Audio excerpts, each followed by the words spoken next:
آگے ارشاد فرمایا وَلَا تُصَلِّ عَلَىٰ أَحَدٍ مِّنْهُمْ مَاتَ أَبَدًا، اور ان میں سے کسی کی میت پر کبھی نماز نہ پڑھنا، وَلَا تَقُمْ عَلَىٰ قَبْرِهِ، اور نہ اس کی قبر پر کھڑے ہونا۔ یعنی منافقین میں سے کوئی مر جائے تو نہ اس پر نماز جنازہ پڑھنی ہے اور نہ اس کی قبر پر جانا ہے۔ یہ قرآنی حکم ہے۔ اس آیت میں سید عالم صلی اللہ علیہ وآلہ وسلم کو منافقین کے جنازے کی نماز اور ان کے دفن میں شرکت کرنے سے منع فرمایا گیا۔ اس آیت سے ثابت ہوا کہ کافر اور منافق کے جنازے کی نماز کسی صورت میں جائز نہیں، اور کافر کی قبر پر دفن اور زیارت کے لیے کھڑا ہونا بھی منع ہے۔ آگے فرمایا انہم کفروا باللہ ورسولہ، بے شک وہ اللہ اور اس کے رسول سے منکر ہوئے، انہوں نے اللہ اور اس کے رسول کا انکار کیا، وماتوا وہم فاسقون، اور فسق ہی میں مر گئے۔ یہاں فسق سے مراد ہے کفر، کہ کفر میں زندہ رہے اور کفر ہی میں مرے۔ قرآن مجید میں اور بھی کئی جگہ پر فسق کفر کے معنی میں استعمال ہوا، جیسے افمن کان مؤمنا کمن کان فاسقا، کیا جو مومن ہے کیا وہ فاسق کی طرح ہو سکتا ہے؟ یہاں فاسق سے مراد کافر ہے۔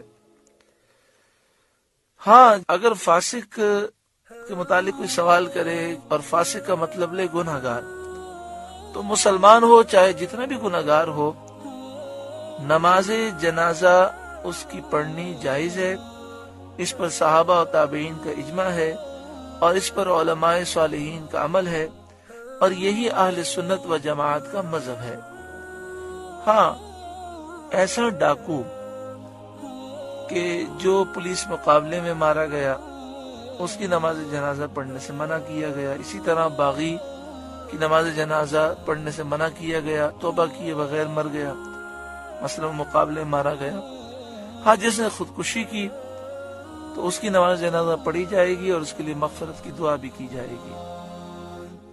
اس آیت سے مسلمانوں کے جنازے کی نماز کا جواز بھی ثابت ہوتا ہے، یعنی جب کافر کی نماز جنازہ نہیں پڑھ سکتے تو مسلمان کی لازمی پڑھنی چاہیے۔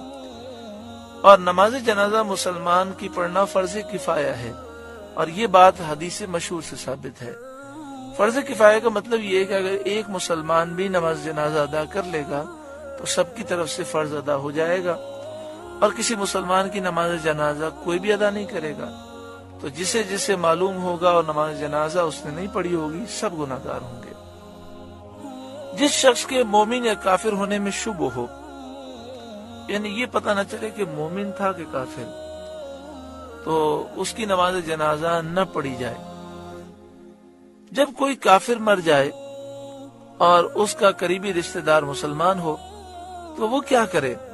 تو فرمایا کہ وہ اس کو اس طرح غسل نہ دے جس طرح سنت کے مطابق غسل دیا جاتا ہے، بلکہ جیسے نجاست زمین پہ پڑی ہو تو کیسے پانی بہا دیتے ہیں، ایسے اس کے اوپر پانی بہا دے، اور سنت کے مطابق اسے کفن بھی نہ دے بلکہ اتنے کپڑے میں لپیٹ دے جس سے ستر چھپ جائے، اور سنت کے طریقے کے مطابق دفن بھی نہ کرے اور نہ قبر سنت کے مطابق بنائے بلکہ صرف گڑھا کھود کر اس میں دبا دے۔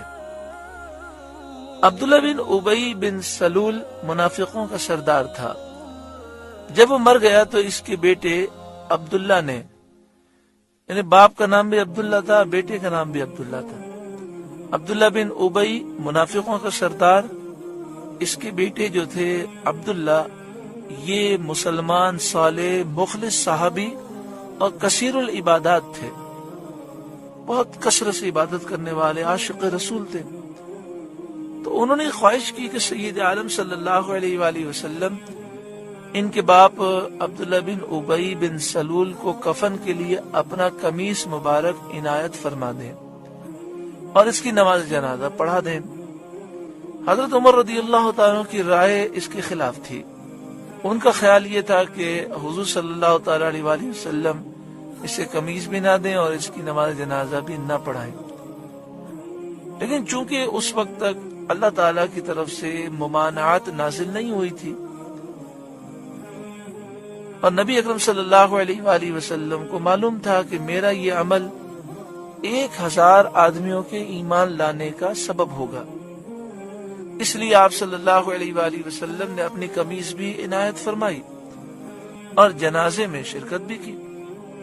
قمیض دینے کی ایک وجہ یہ بھی تھی کہ سید عالم صلی اللہ علیہ وآلہ وسلم کے چچا حضرت عباس رضی اللہ تعالیٰ عنہ بدر کے میدان میں کافروں کی طرف سے آئے تھے، اور پھر وہ جس طرح دیگر کافر قیدی ہوئے تھے وہ بھی قید میں آ گئے تھے، تو ان کے اوپر کرتا نہیں تھا. عبداللہ بن ابی نے اپنا کرتا انہیں پہنایا تھا. نبی اکرم صلی اللہ علیہ وآلہ وسلم کو اس کا بدلہ دینا بھی منظور تھا. اس پر یہ آیت نازل ہوئی، اور اس کے بعد پھر کبھی سید عالم صلی اللہ علیہ وآلہ وسلم نے کسی منافق کے جنازے میں شرکت نہ فرمائی اور صحابہ کرام نے بھی کبھی شرکت نہ فرمائی. حضور صلی اللہ علیہ وآلہ وسلم کی وہ مصلحت بھی پوری ہوئی. چنانچہ جب منافقین نے دیکھا کہ ایسا شخص جو نبی اکرم صلی اللہ علیہ وآلہ وسلم سے شدید نفرت رکھتا تھا اور جو ہمیں حضور کی برائیاں سکھاتا تھا، ہمارے دل میں بغض پیدا کرنے کی کوشش کرتا تھا، وہ بھی یہ بات جانتا تھا کہ یہ سچے نبی و رسول ہیں اور ان کے کرتے سے برکت حاصل کرنے سے فائدہ ہوگا، تو انہوں نے جان لیا کہ یہ ہمیں جھوٹ بولتا تھا. اس کا دل یہ سمجھتا تھا کہ یہ سچے نبی اور رسول ہیں.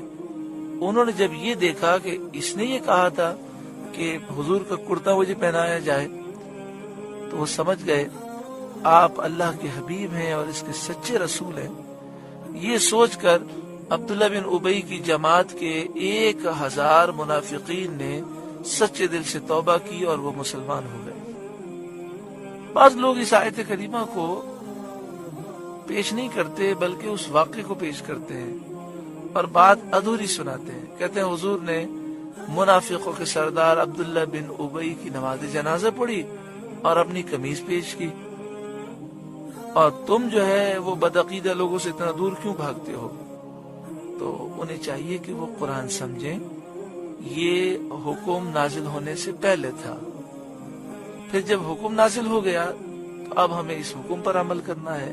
وَلَا تُصَلِّ عَلَىٰ أَحَدٍ مِّنْهُمْ مَاتَ أَبَدًا، جو بھی منافق کفر پر نفاق پر مر گیا اس کی کبھی بھی نماز جنازہ نہ پڑھنا. وَلَا تَقُمْ عَلَىٰ قَبْرِي، اور نہ اس کی قبر پر کھڑا ہونا.